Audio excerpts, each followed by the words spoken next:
Good evening, everyone. This is Yencast.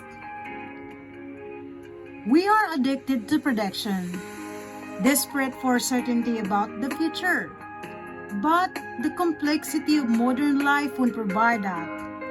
Experts in forecasting are reluctant to look more than 400 days out. History doesn't repeat itself, and genetics won't tell you what your life will become. Ineradicable uncertainty is now a fact of life. So how can we think about the future? What do we need to do? And who do we need to be? We think about the future all day, every day. What time do I need to leave the house? What's for breakfast? Can we picnic at the weekend? Should I change jobs? Move house? Online and offline?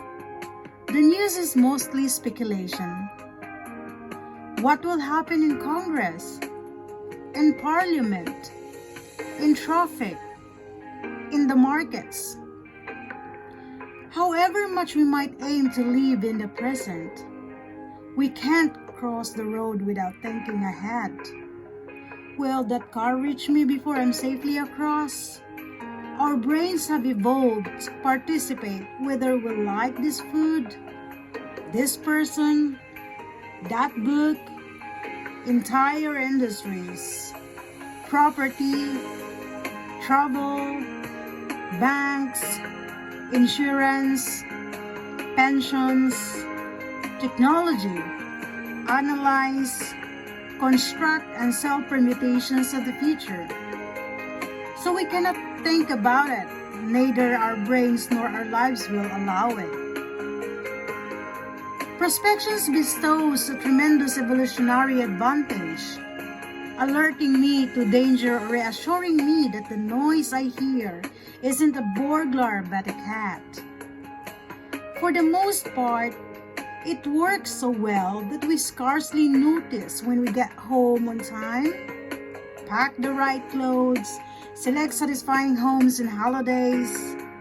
Apps train us to assume accuracy in plotting routes, choosing hotels, restaurants, and lovers with levels of confidence and precision our ancestors never imagined.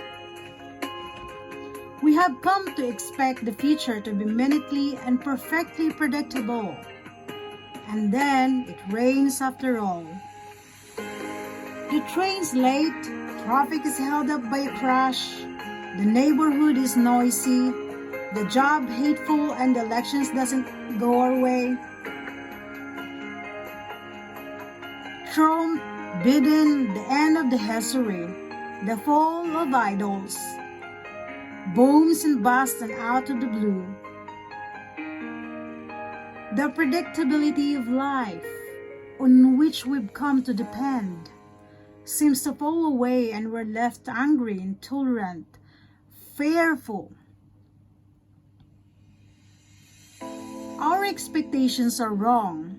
The future isn't perfectly knowable and never has been. Our brains may be the single most complex object in the known universe, but they still make mistakes. Today's technology may be the most advanced the world has ever seen, but it too is imperfect, incomplete, biased, and full of error. Google isn't always right. Maps steer us to the wrong place, and unpredictable accidents makes us late. Artificial intelligence trusts correlations that turn out to be irrelevant, selective, or ill-informed. DNA knows nothing about broken legs or toxic pollution. Ineradicable uncertainty remains inherent to human life. Hannah Arendt called it the defining characteristics of the future. That this leaves us uncomfortable and anxious is why humans have always searched for ways to see what's coming. Oracles, shamans, soothsayers, augurs, horoscopes, religions. Longing to reduce uncertainty and doubt has driven much of our progress.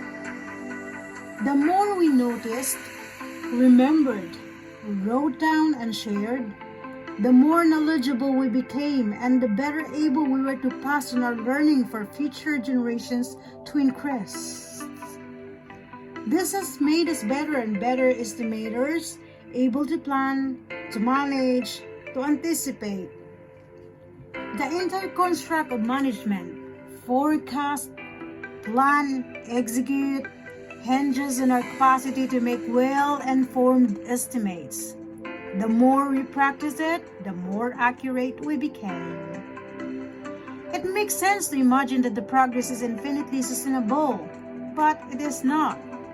Along the way, fundamental changes occurred. We have moved from a complicated world to a complex one. The two are not the same, and complexity is not just complicated on steroids. Complicated environments are linear, follow rules, and are predictable. Like an assembly line, they can be planned, managed, repeated, and controlled. They're maximized by routine and efficiency. But the advent of globalization, coupled with pervasive communications, has made much of life complex, non-linear, and fluid, where very small effects may produce disproportionate impacts.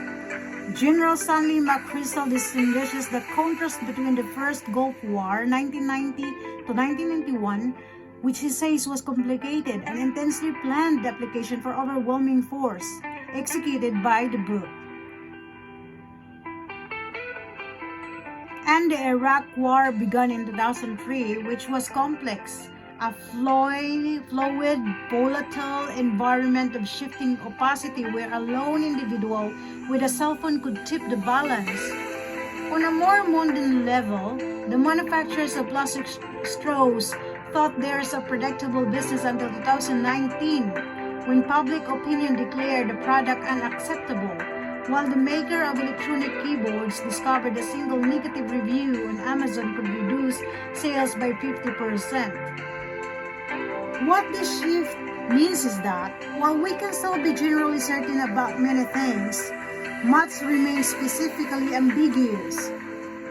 We know climate change is real, but that doesn't mean we can predict when or where wildfires will break out, or when extreme weather events will destroy rich harvests.